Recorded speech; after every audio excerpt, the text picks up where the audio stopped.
Today I'm reacting to insane Minecraft builds from our community. Everything from this incredible meteor impact to the most expensive base I've ever seen, and 40 different interconnected bases in one area. There's so many insane builds, and you can download these worlds or join the current seasons of our fan servers where all of this stuff was built. Links are below, but let's hop into it. These worlds share an incredible underwater Atlantis world spawn built by our incredible build team and more. Honestly, this is one of my favorite spawns that we've ever had for a fan server. There is so much detail and so much to see absolutely everywhere you go, so definitely take a while to explore. There's a lot of Easter eggs and hidden secrets. We're gonna start off with the Cataclysm, one of the most insane survival Minecraft bases that I have ever seen. Just check this out. We have an entire meteor storm landing and hitting into the ocean, and it gets even more wild from there. We have ripples of the impact causing tsunamis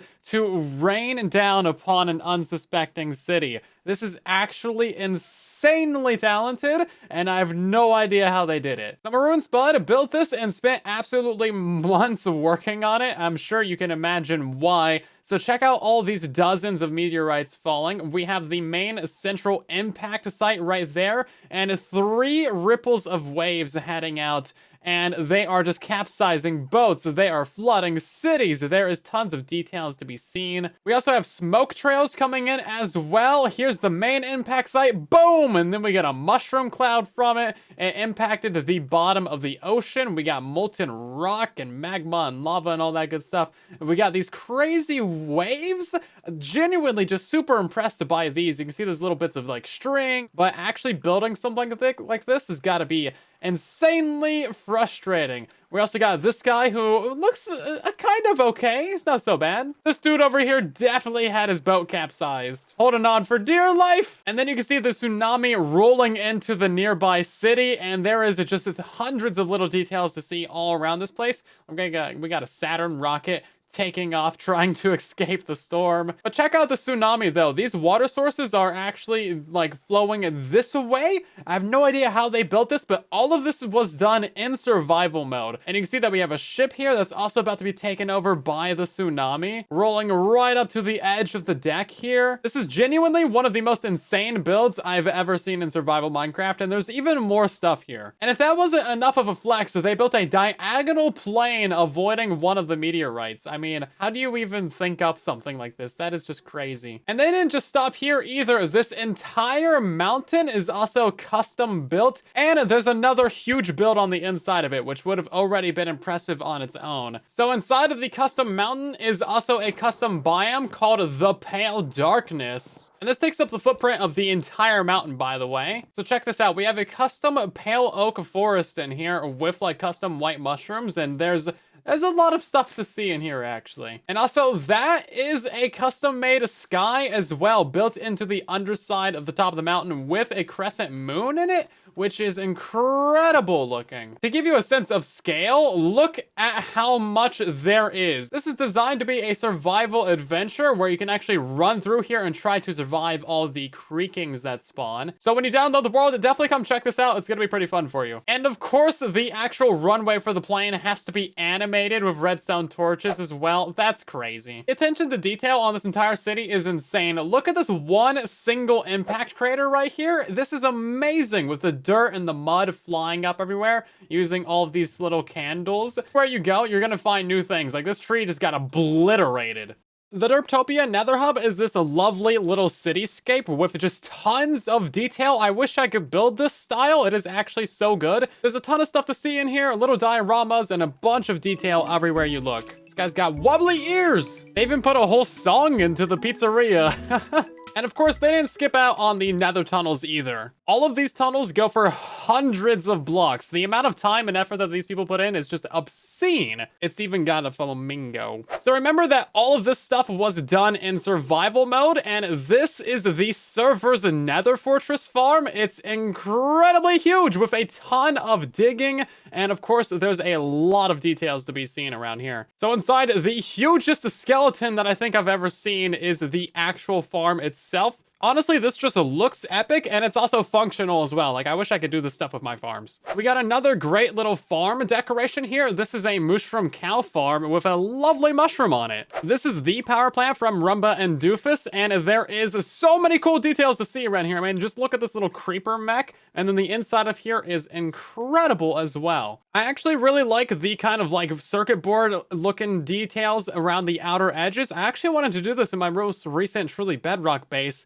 and I think we should put on the ray tracing for this. Yeah, now we're talking. This is looking pretty nice. But guess what? This is just one half of the base. The other half is this incredible build over here that's like entirely fenced in with this huge fence going all the way around. It's extra glowy with the ray tracing turned on. I don't know if there's any specific sci-fi franchise that this is supposed to be a part of, but it is a very sci-fi futuristic looking base, and I love the aesthetics. This is right up my alley. This is definitely the Mandalorian's ship, right? And no good base is complete without having some mechs and robots. Look at these guys. These kind of look like the guys from Fallout. Of course, we have a quad diamond beacon and a partial quad netherite beacon as well. You know, just to flex on the everybody ever. And in case you thought there wasn't enough being built on the surface of the base, there is just so much more that was dug out down below, including a lettuce farm. Also, if you're curious about the big Pokemon ball style thing up here, this is actually a mob farm, like a fully functional one as well with the surface spawns. So like they actually put some real effort into building a functional technical base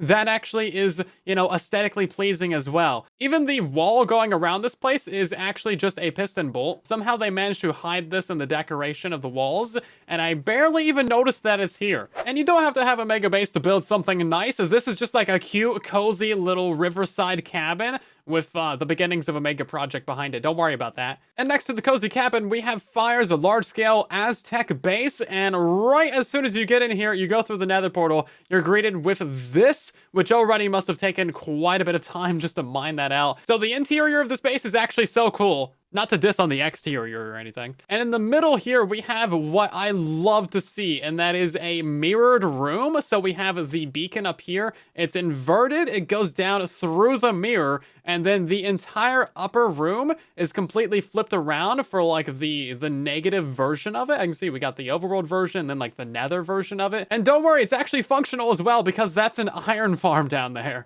I absolutely love this, but this is the ice to see you base, and look at that. It's a little glow squid guy. He's frozen half to death.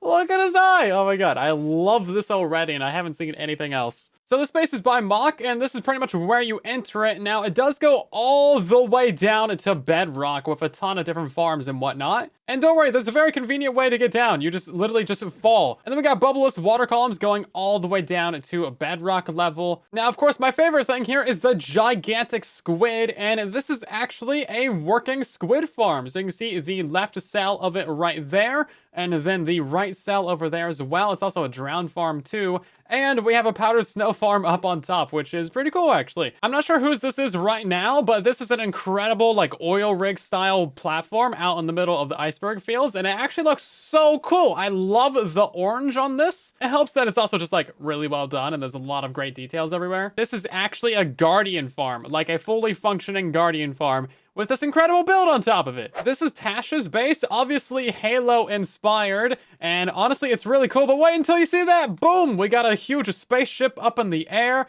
looking really cool. I love the laser beam shooting down. The attention to detail on the ship is actually really good. You even got like the little banners up here for the correct color and stuff on the flaps. The amount of times I've died on this playing Halo, insane. Also, I don't recognize this ship. Let me know in the comments if this is from Halo, because I'm not sure.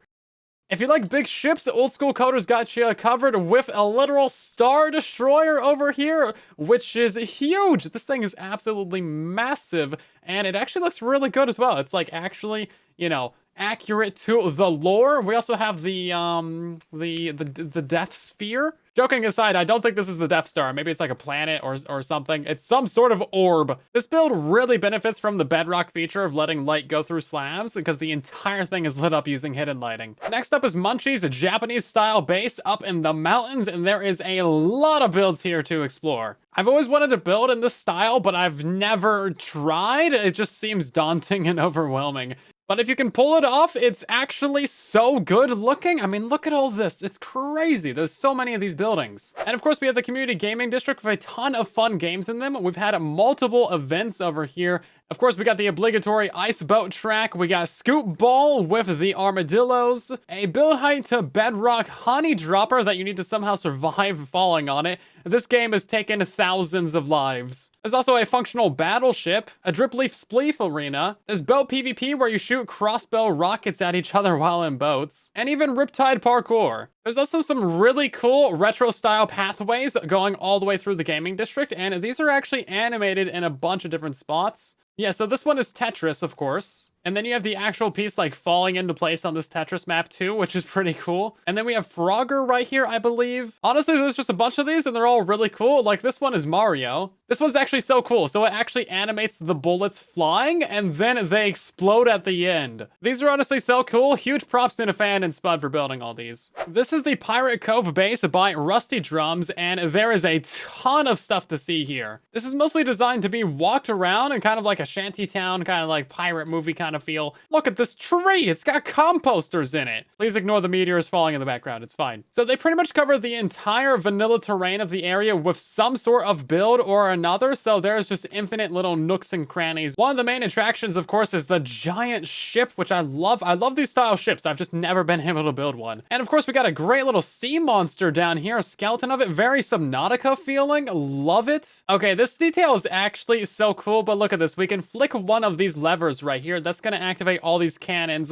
launch some actual missiles at the cruise ship or the little fishing boat, and then it actually catches fire. And this dude is panicking over here. That is so cool. Bro, that is actually great. And then you can press this button to get rid of the fire, so you can reset it. That is so cool. I love little animations and details like that. That is great. Also, look how cute and adorable this is. There's an actual boat in there. It's so good. So this is like a billionaire's mansion by Wallace. And of course, this build looks really good, but it's like a true billionaire's house. They have one of those fancy like rock pools with like the waterfall in it. I mean, look at that. Now, if you thought that was fancy, no.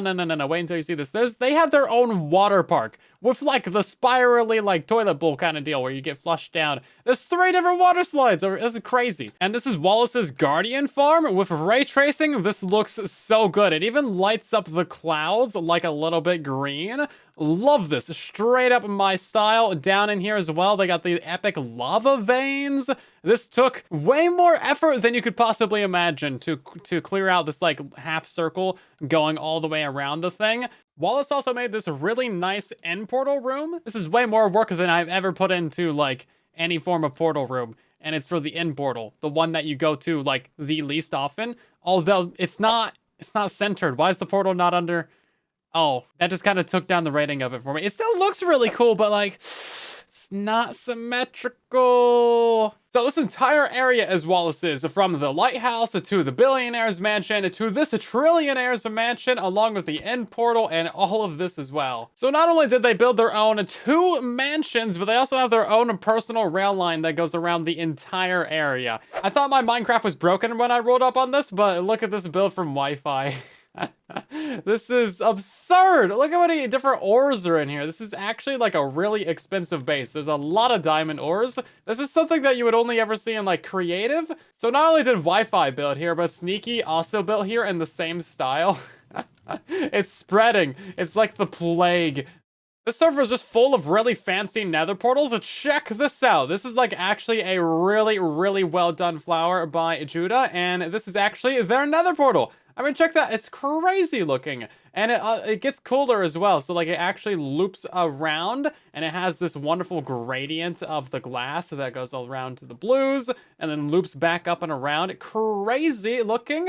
And then they also did the same thing with like the bridge with like another nether portal looking build right there, or looking really good. For some reason, I'm feeling very freedom and patriotic right now. Check out this huge eagle from Physics Man. This is crazy. And apparently I'm supposed to look at it in the rain. Nah, this looks so good though. This is crazy.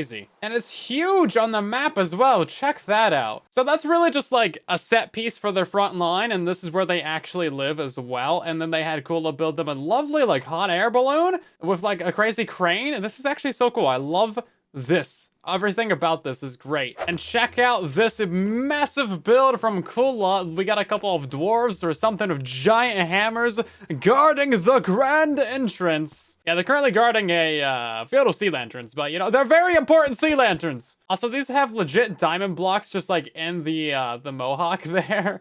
Looking crazy. These are so well done. I've never been able to build a statue before, probably because I've never tried, but it definitely would not turn out anywhere nearly as good as this. And of course, this entire build's on a huge pedestal with a great pattern out the front of it. And right next door is the project that actually took all of the time. This is the Grand Hole dug by Hani and Kula for the entirety of the season, revealing a full ancient city down at bedrock layer. This big dig took literal months of time from the two of them, and I'm sure a couple others helped out as well, but they were on here non-stop, constant. And you can see that the edges are actually rounded out as well, which actually looks really, really nice. Rounding them out actually adds a lot to this build. And if you're down here at the bottom, it's just an absolutely wild thing to see. I've never actually been all the way down here. This is crazy. Kula also managed to find a use for diorite, I know, le gasp, and it's a huge map art. Now, you might think that this is like a normal map art, but it's actually a 2x2 map art, which is wild. I haven't seen that done before,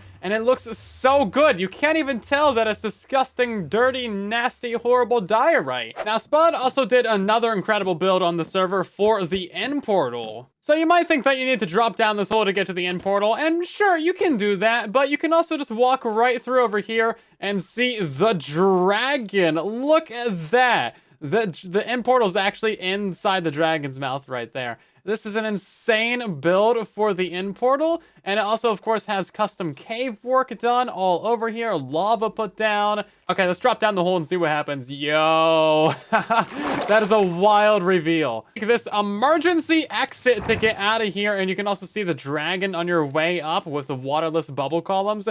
Absolutely insane. This dragon is actually so well done with the gradients and all the copper. That must have taken so much time. They also decorated the entire backside of the dragon and the full cave system as well. So you know how there's like up to a billion different types of tropical fish in Minecraft and how no one would ever go out of their way to ever collect them all? Well, apparently Physics Man decided to maybe try and do that. So they have a sorting system for all of the different tropical fish. I don't know how many that they collected, but every single shulker box that I've looked into has like 10 different fish in it. There's a lot of fish, and these are all different types of fish. Did they keep a spreadsheet? Were they very bored? See, we get up to normal things on this Minecraft server, don't we? I don't think this is what they had in mind when they submitted this build for the showcase. And of course, the fish library is at this insane build from Spud. Why am I surprised? Of course, there is so much more to see on the Derptopia server. These guys have spent so much time and dedication in building up their bases and various things around the world. So make sure to download the world and check everything out. And now moving on to Whispercraft, our long-term public survival server. Let's check out these amazing builds. Starting off with the Chip Ship, possibly the most insane Whispercraft base of all time. This is a huge floating sky base made out of the most expensive materials in Minecraft, and there's also just a billion beacons. The beacon beams didn't use to render in like this, so it wasn't this oppressive. It's kind of hard to get an idea of how big the scale of it is until you see a literal skyscraper next to it, and this is taller than that. So on top of here, there is dozens of little builds everywhere. There's also multiple full diamond beacons, of course. It's all actually walkable as well. There's lovely little pathways with diorite going all between them. But yeah, basically this entire base is made out of quartz, iron, concrete, and glass. Some of the most expensive stuff in Minecraft. We got a very nice like futuristic floating city vibe going on. We also got like a portal train happening right here. There's also just multiple of these huge gigantic guns firing at the sky. There seriously is just so much to see with this base. This took the entire season to build and more. Also, look how nice these trees are. Not only do we have the great modern aesthetics, but we also got like some great natural builds going on too. Crazy. So this is the central flex room right here, kind of like the middle of the base, if you will, with all of your flexing piles, of course. You jump on down below, and that is where you have your actual like storage. And then you can see into the interior of the base where it is just insane looking. Look how many sea lanterns there are too. Just thousands and thousands of them. Lots of farms happening as well. And also just a cute, quaint little village on the inside of it. Like, I'd be pretty happy with this as my base, but That's built inside of another base. Another full diamond beacon. And yes, these are full diamond. So not only is there some great architecture just all the way around this place, but look at this dragon just chilling on the back side of the build over here being crazy. I feel like they just got bored at the end and were like, what else should I add? I guess a freaking dragon. There's also a lot of these like actually really nice little parks all around the place with like some beautiful fountains in the middle. It's just a nice place to live and explore, man. So checking out the underside of this base, you can see just how much work was put into it as well. We got these huge rings of just 1 billion sea lanterns. There's also like the engines down here as well. 3 of them, so you can go in any direction you want. And this one's actually on as well, these really cool spirals. So yeah, all of this is actually concrete. It's not just like the terracotta. They could have cheaped out, but no, it's concrete for 1 billion years and just 1 million pieces of quartz as well. I cannot overstate how expensive this base is to make. There's also the fog with the glass going all the way around the outer edges too. So it's not just 1 layer of glass, it's like 5. And all of this was done in survival mode, guys. Insane. I even noticed that there's just like a huge house right here. That's really cool. I feel like I got shrunk down a lot. Look at the size of this house. This is so cool, actually. I've never seen someone actually do this in survival before. You can do this with like world edit really easily. So this is from Timothy, and here is the original like small scale house. You know, nothing to be upset about. It's actually pretty nice. I like it. But then we have the mega version. Oh my god, dude. Bro, this is actually so cool. The diorite though, did they really have to build diorite out of more diorite? Come on. They wasted iron and quartz on this? Bro, you can't actually go inside of this. This is concrete. I thought it was just dark. No, okay, so the inside of it is also huge. And they have like an actual mob farm in here. Crazy. Oh yeah, the beacons are also like quad beacons as well to make the beams look properly large. Okay, let's poke into the window. Yo, there's an actual interior. That's actually a really good lantern. They got the full bookshelves over here. The door. Yo, I love this. This reminds me of the shrunk map from Battle. And then what is this? We have like an actual little like mouse hole right here. Bro, they used actual doors for the handle of the door. What? This feels illegal. This is legitimately so cool. The only thing that would be cooler is if there was an actual like storage system in here. There is an actual storage system in here. I had no idea. Okay, you know what? 100% props to this base. Love it. Hold up. Is there a super smelter inside of the super smelter? There's a super smelter inside of the super smelter. Yo, check that out. There's got to be a bed inside of the bed, right? There's no bed inside of the bed, bro. I thought the space was cool, but I don't know, man. And next up, we have the cyberpunk city from Galaxy. I've always wanted to build a cyberpunk and like have it be this style, but I've never had the confidence to try it. This is actually so nice. It's not like the overly detailed cyberpunk city that you always see. I feel like the cyberpunk cities you normally see are just like way too detailed, and there's just like 1 billion different blocks every square inch, and it's too much. This is actually like reasonable. I feel like this is what a city would actually look like. So what am I doing? It should be nighttime. Yeah, here we go. The frog lights really lend themselves to this style. They did go a bit crazy with the sunflowers though, not gonna lie. I think they might have a slight issue there, but otherwise the city looks great. These buildings are actually functional too. They have like farms and stuff inside of them, so that's cool to see. I love the dual purpose function and farm builds. Those are so nice. This is such a cool castle build from Sharky, probably one of the best builders in the community. So not only is it a full castle build, there's also a lot of terraforming around as well, and a bunch of custom trees, which you barely even notice because they're that well done. So check out all the gradients on these builds. This is actually so nice. I've tried this before, but I don't think it quite turned out this well. Honestly, very nice looking. Even the pathways around here are looking very good. I should try building an actual castle someday. The one I built wasn't really like that much of a castle. Also, this cliff work, super nice with all the lushness. They also have a few other buildings around here as well. And of course, it's got to keep down below it with the piles of flex with the beacon. This is nice. This is spacious. I feel like this is what a big castle should be. It's also got a full upstairs as well with like chandeliers and crazy staircases. And it's not just a facade. They actually did the back side of the build too. I love this little base from Kool-Aid. This is the castle from the end of Howls Moving Castle. And it's just so cute and tiny. And you know what? It's way up here in the air.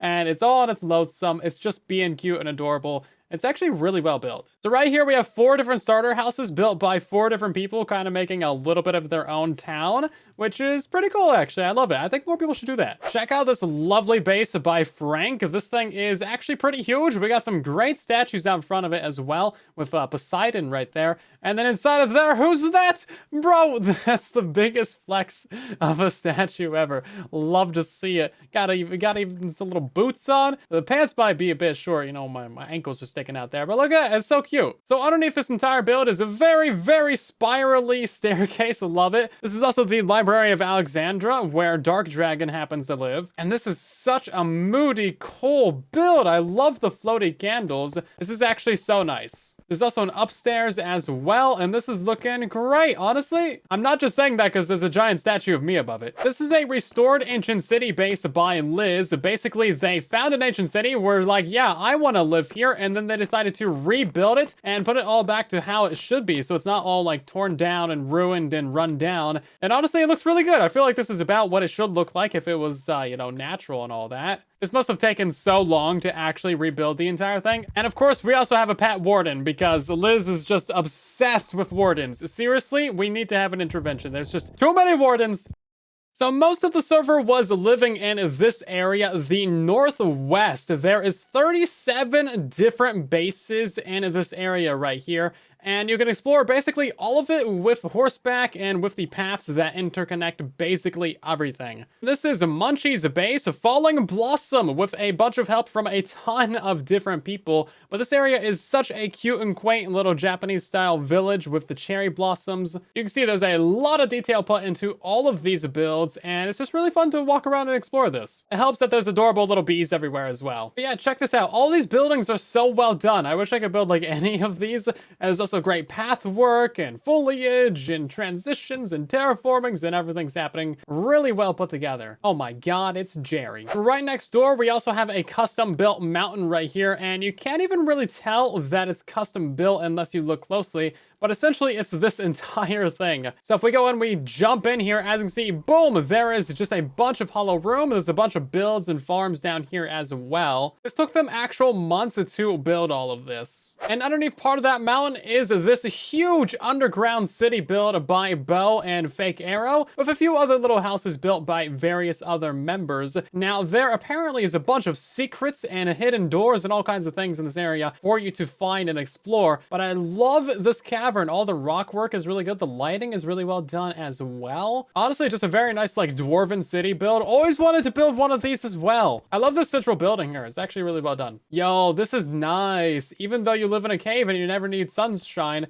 who needs sunshine when you have a house like this, bro? This is great. Wake up every day, look over your kingdom, having a good old time. This is fantastic. We also have this pretty cool custom mountain build by Fake Arrow with their own little town in the top of it, which is pretty nice. I mean, it's just a cute little quaint thing up here, but you know, building this mountain took forever. It is a very nice mountainside retreat here. Like, you know, people would want to visit this if it was real. We got another very nice town kind of in the middle of the northwest here. All of this is so quaint and cute. I love it. Nice little cafe over here. Remember, like, all the bases in this area are interconnected and you can walk from one to another. So it's basically like the biggest city that we've ever had on one of our fan servers. The amount of time that was put into every aspect of the Northwest is insane. There's far too many little builds everywhere for me to show all of them. So definitely come explore this area. There's just dozens of cute little builds like this sprinkled everywhere in the Northwest. I've gone over 1,000 blocks and there's still more bases to find, like this one from Delta with some really cool buildings.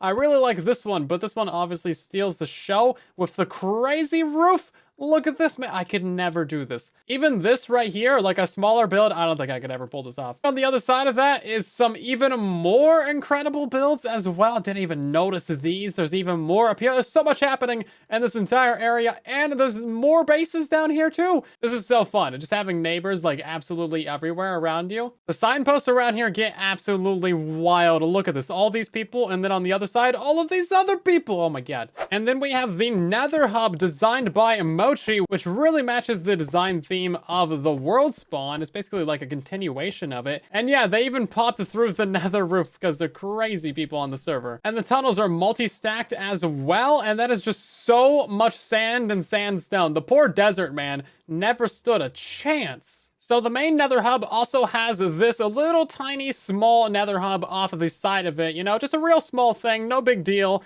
And this is for the northwest. That's right, they have their own Nether hub with like the landmass actually designed out and accurate to what the overworld is. This place is huge and designed by Salt and just worked on by like basically everyone. So everyone who's in the northwest who has a Nether portal basically links up to this place. It just keeps going, man. Insane. This must have taken so long. And again, this is survival mode, Bedrock edition, so it's not like they have like light matica or anything cool and useful to help them build it quickly. If you're looking for another experience on the download, try Salt's maze of wardens and ravagers, and you'll have a time. I can't say a good time, but you'll have a time. Yeah, so, you know, you just walk in here and there's things like ravagers right there, and then of course there's also a warden somewhere. So have fun with that, I guess. What is the worst that could possibly happen besides a ravager coming around that corner right there? Whoop, nope, we're gonna go the other way. There's a ravager. Oh, I'm cooked. 9 hearts. Okay, well, back to the beginning. I feel like that's a good enough run. Some multiple levels to this maze. You are not getting out of this thing alive. Of course, these are huge servers that people spent months and years building on, so there's no way that I can do this all justice and show you absolutely everything. So definitely download the worlds, check them out, and join our Discord server. Join the community, and you can join the current season and make your own impact on the current servers. Thank you to everyone who plays and played on Whispercraft and Derptopia. I'll see you guys down in the comments and in the next one. And then there was silence.